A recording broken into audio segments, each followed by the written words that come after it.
Hey, it's Mack here. For those of you who watched my previous video, I mentioned that I would be doing a build video on this guy right here. This is, as you can see here, SD Gundam Cross Silhouette RX-78-2 Gundam. This is the original Gundam's design. This is just a small model kit, so anyways, let's do a quick look around the box. There's just some basic box art here. And it talks about the features. It looks colorful just by putting it together, it says here. So you can see there's a bunch of different colored parts to make up the headpiece, which seems very nice. Traditionally, these smaller model kits have a lot of stickers, which usually peel up really fast.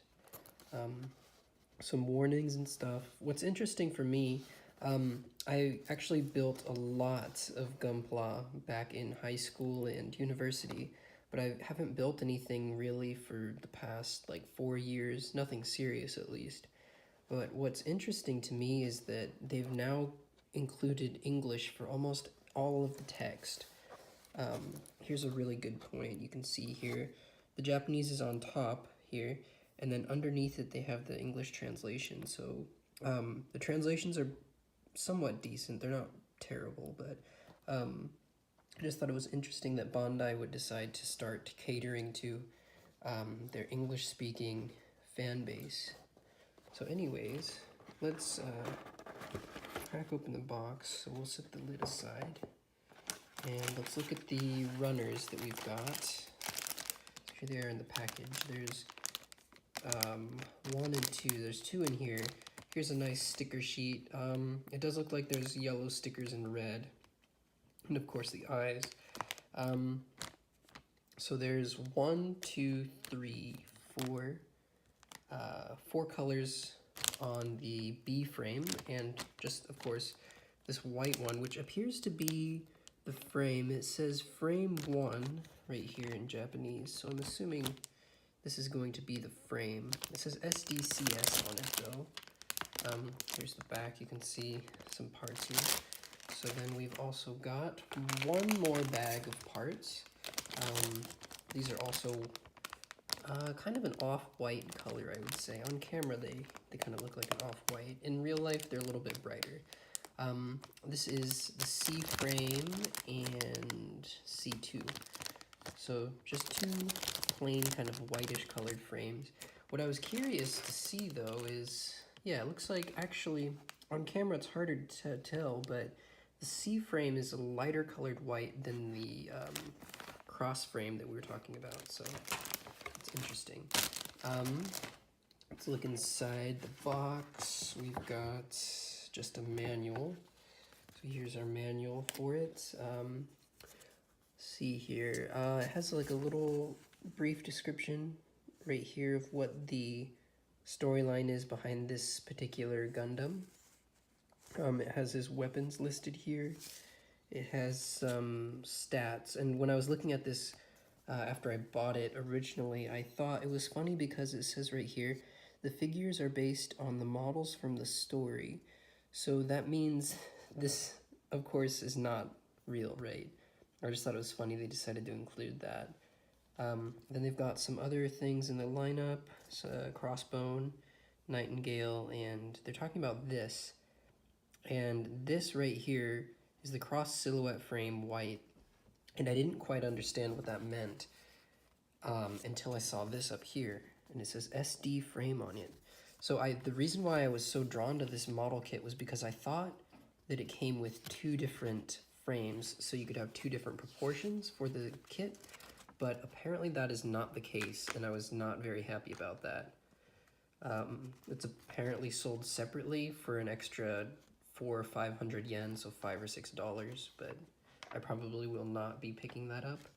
So here you go. This is the instruction manual. There's some nice color splash page on the back.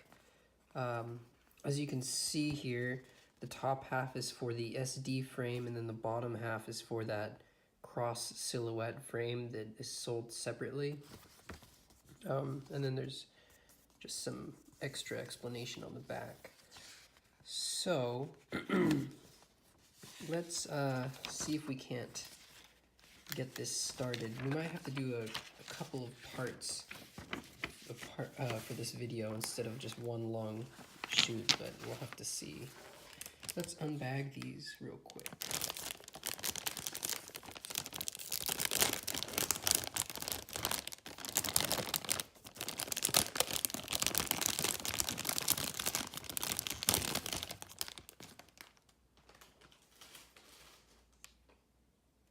Put these aside.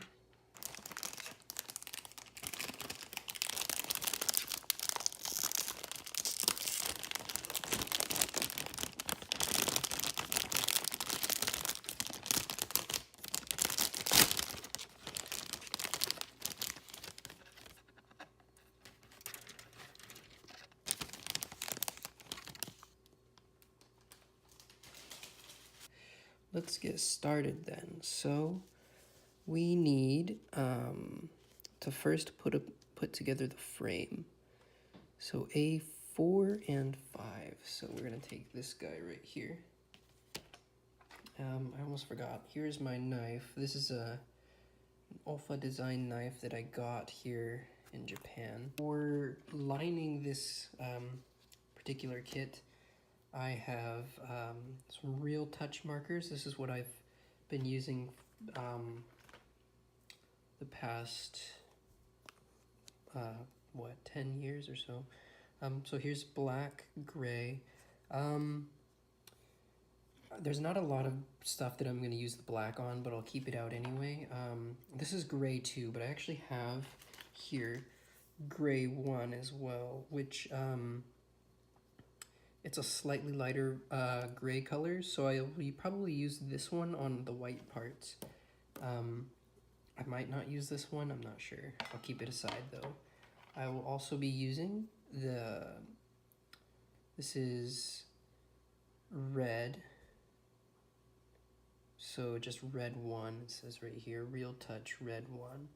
It's kind of like a maroon color, so I'll be using this on, of course, all of the red parts. And if it works well, I'll be using this one as well. This is the Real Touch orange one. I'll use this one on the yellow parts. And I believe this is the last one, yeah. There's only a few parts. It looks like 2 parts that I'll be using this on, but this is the blue, Real Touch blue. This guy right here, this is my, this is a Gundam marker set from Gundam Seed. There's no real reason why I'm using a Gundam Seed marker set. I'm just, it had this particular colors that I was looking for. So it has all of your basic Gundam colors available. So I may or may not be using this. We'll see later on. And of course, one of the most important parts is this thing right here. These are my nippers. These are super cheap nippers that I just bought in a set here in Japan. Started then, shall we? So we are looking for a 4, 5, and 3. So I see them already. So I'm gonna cut here.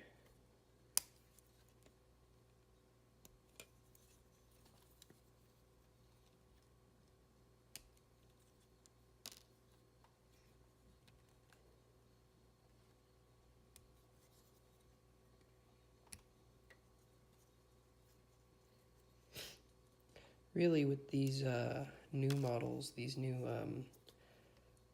SD or smaller size models, you don't need nippers or even a design knife anymore because the way they have the gates set up, here I can show you, they're very, very close to the part itself, and they're also very thin, so you could actually punch these out with your hands if you wanted to.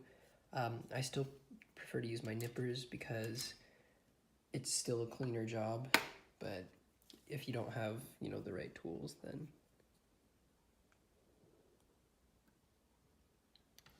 let me get this on camera so you can see.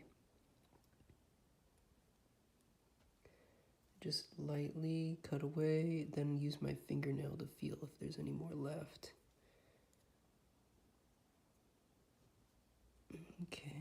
Very nice. In here. Okay, nice and clean. Let's move on to the other parts.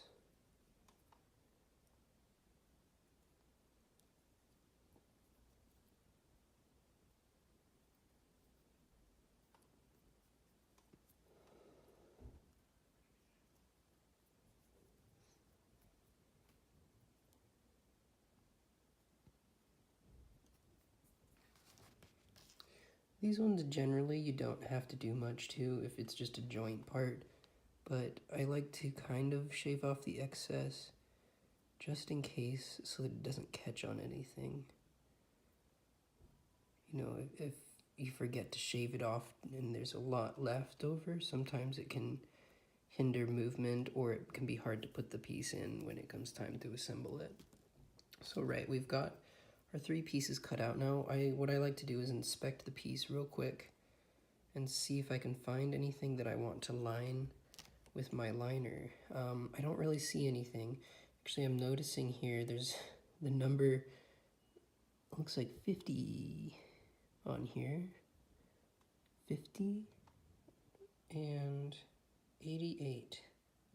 I have no idea what that's for, but so according to the manual, you're gonna have this part in the front, so we'll set that aside and have this one here.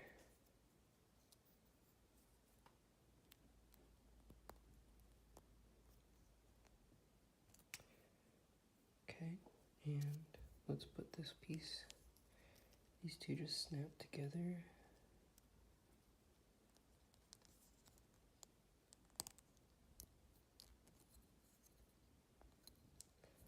Very nice, satisfying fit here. We've got our torso basically done, the frame at least for it. So next we need A6. Okay, this is an interesting thing.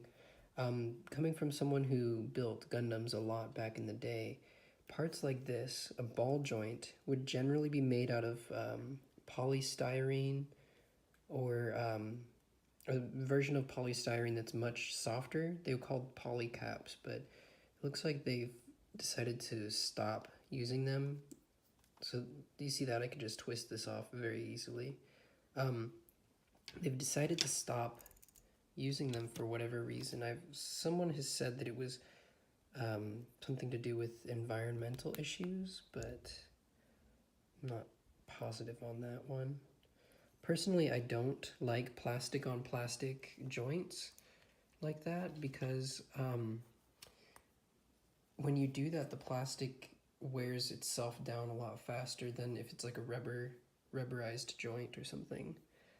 So next we're going to cut out B3, which is this piece right here. So let's chop it out real quick.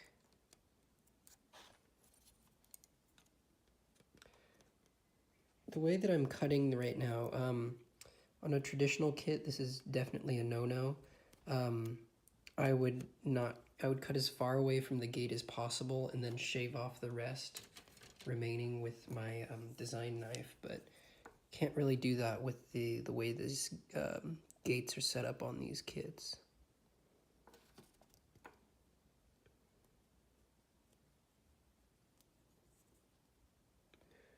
Let's see, it's right here. And there's a little bit right in the corner there.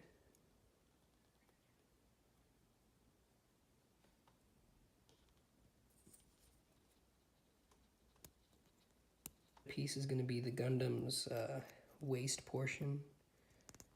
So snap that on. Kind of just sits there, it looks like. There's where his legs and stuff are going to connect. So next, we're going to start working on his chest. So vents here, and then I also need 21, which is up here, the yellow, or not yellow, blue piece right here. So let's cut this out.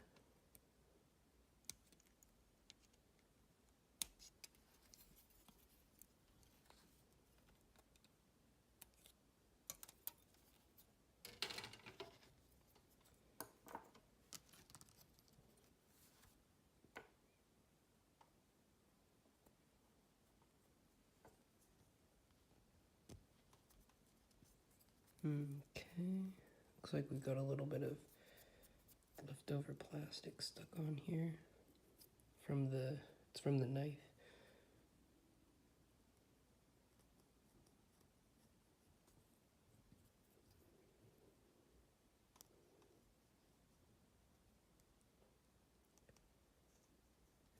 So generally for me, I'm okay with doing what is called a straight build or out of box build, which means I don't put much paint work on into my mobile suits or model kits or whatever.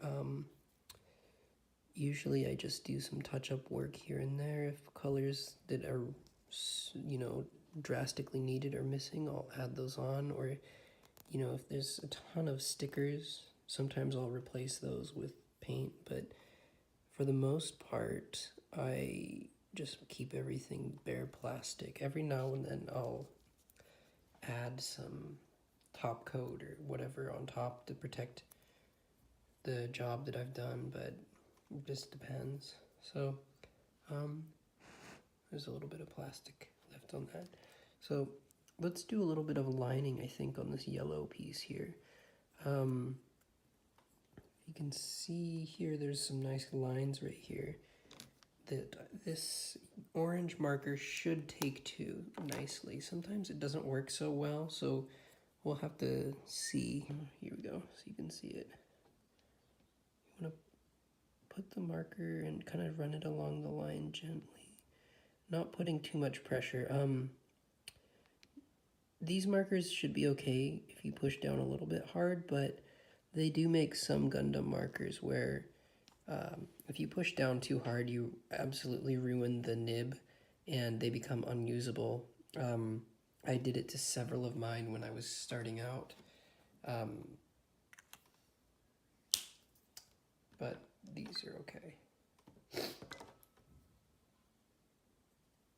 So I'm going to try to show you guys a quick how to use this.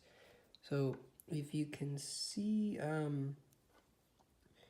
there's a little bit of run over on here, so I'm going to try and rub that off with this real quick. So you just take it and kind of rub it in a soft circle pattern. And what it does is it just kind of removes the excess. See, it's a lot nicer now. The lines are a lot more exact. And I also sometimes you can also get away with just kind of rubbing your finger over the top very lightly. If you push down too hard, there's a possibility of taking the ink off. But see, now you can see the lines here. Very nice and noticeable. So like the blue part, the blue pieces here, I don't really see anything that I think needs to be lined. I also, my style of build, I really like to let the lines of the Gundam speak for themselves without too much heavy-handed use of markers and such. For example, there's some grooves and stuff on here. See these? There are a lot of people who like to cover these with like a dark mark or dark wash to make them stick out even more. But honestly, I don't think it's that necessary if you're seeing it in person. But that's just me. I think it kind of gives the Gundam a cleaner look, a more simplistic look, I guess. So it looks like before we put these onto the frame itself, we have to put the yellow piece and the blue piece together. So it looks like they just slide in like this. Yep. You can see the nice vents here. Let's put this down. It looks like we've got to cut out his back arm already. So here we go. We've got the back piece real quick.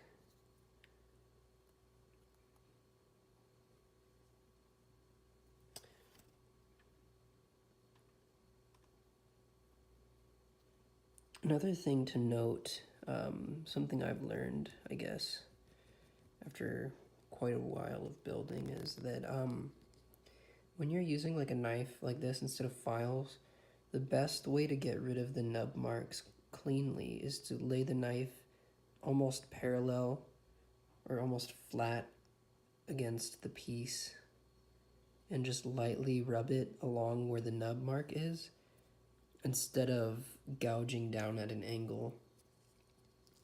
I learned that from some other Gunpla YouTuber back in the day, but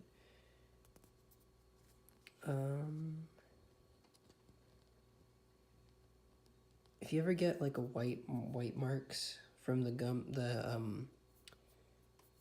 gate or where you cut the piece off, you can cover it up with Gundam marker. You can also use the Real Touch markers to cover it up quicker if you want. You just cover it up and then wash it off with like a Q-tip or something, and it'll take it off and it'll kind of blend in with the rest of the kit. So okay, we've got our back piece and we've got our front piece here. And we've also got our little white and red frame. So we're gonna snap the two in like a sandwich.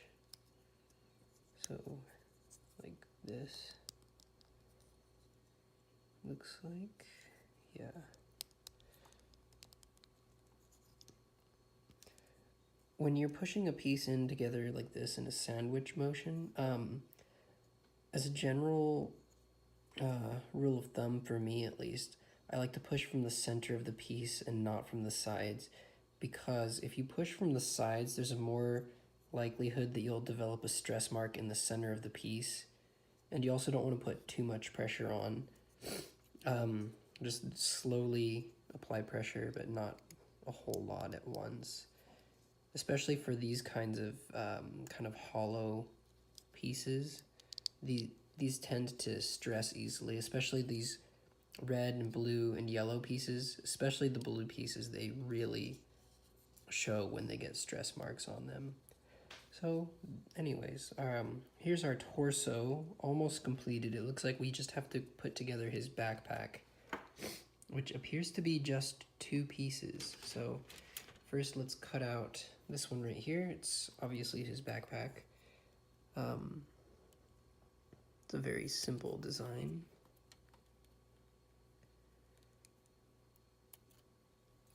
Okay, and then we'll get one more on the top here. Okay, got his backpack right here. And it looks like we need C14. So looks like it's gonna be the first thing from the C set. This is interesting. Let me show you when I get this off here. I almost think that there's a room for modification on this particular part. It's a very simple modification, but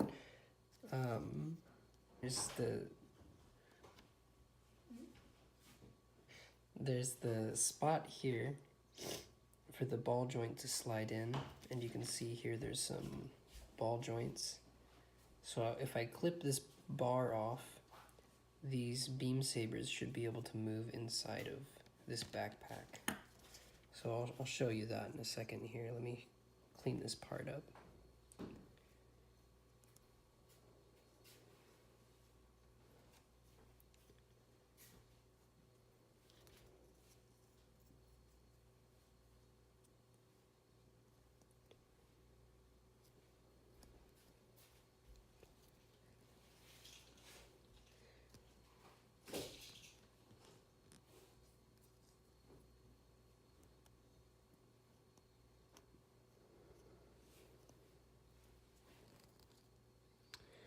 So this backpack is kind of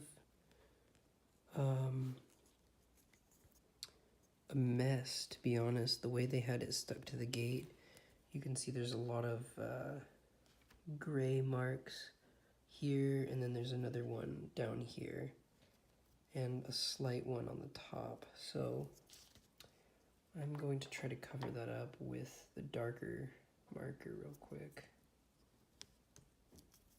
So these markers are nice because they have 2 ends, so we'll try using the thicker end to cover it up. you just cover the spot right here, and you see the mark right here,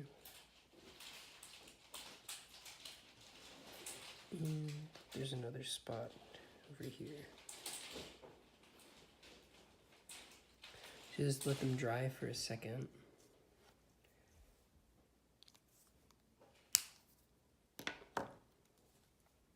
And I'll go in with this guy right here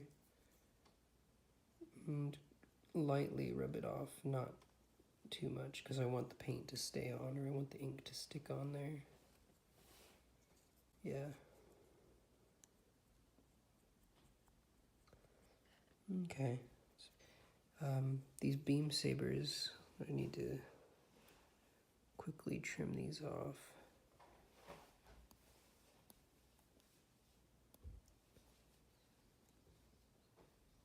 Okay, so this part I'm not going to trim because I'm going to show you what you can do to make these more posable.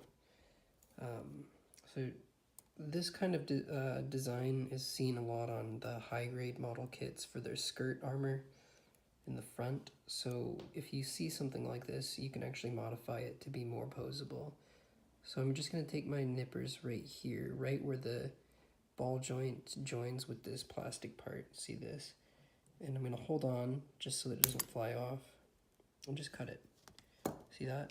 So now it's just a nice perfect ball joint. Clip off this one as well. So this one might fly away, I'm not sure.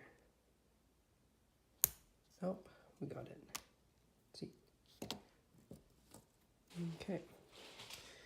And I do see some spots that I would like to line. There's just these 3 little lines near the top of the saber that I'll line real quick. So we are going to use our Real Touch Gray. And what I like to do with these kind of round parts is I'll put the marker down and then I'll spin the part.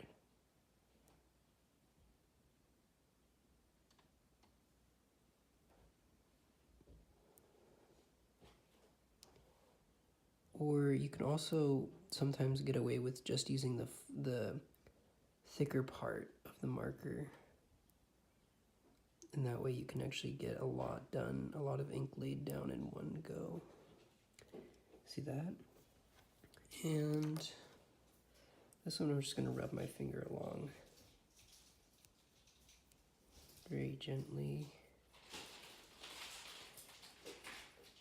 Okay, there we go.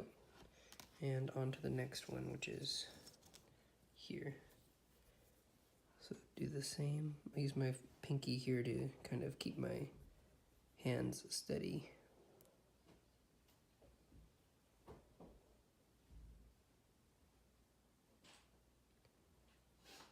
Okay.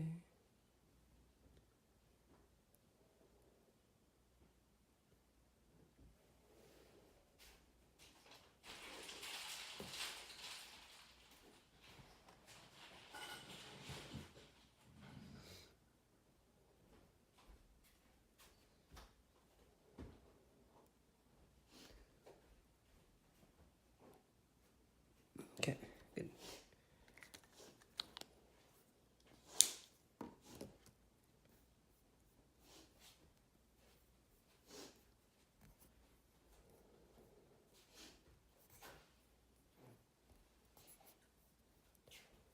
Okay, and we just gotta put the backpack together real quick.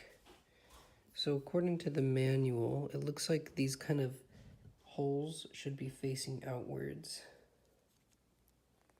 So just slide these pieces in.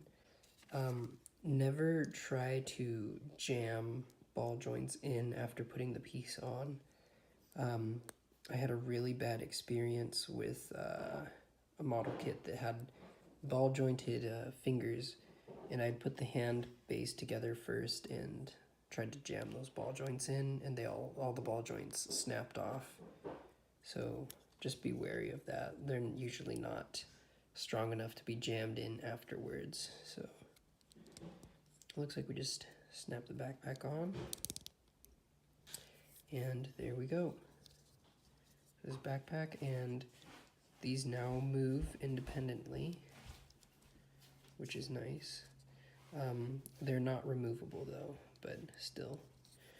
So anyways, this has been Mack's, I guess Mack's model building, and I will see you in the next video to work on the arms and legs. So thank you for not watching.